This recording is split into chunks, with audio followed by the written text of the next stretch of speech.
Unraveling the magic of chorus in English. Hello, wonderful learners.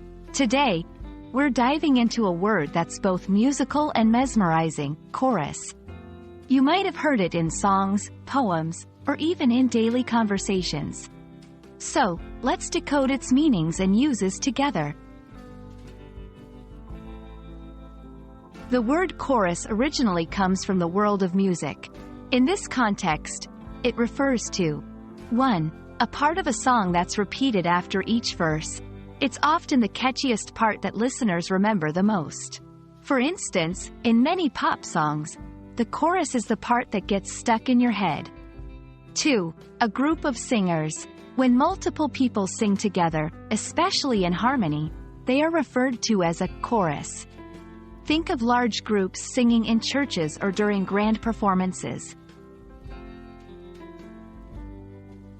Outside the musical arena, chorus has some fascinating uses. 1. Unanimous agreement.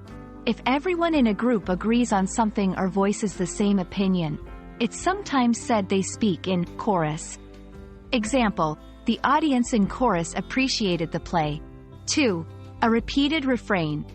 Just like in music, in literature or speeches, a phrase or idea that's repeatedly mentioned can be termed as a chorus. It emphasizes the central idea or theme. Now that you're familiar with its meanings, here are some tips. 1. Context is king. Always be aware of the context. If you're discussing a song, the listener will likely think of the repeated part of the song. But in a general discussion, they might think of group agreement. 2. Use with descriptive words. To avoid confusion, use descriptive words.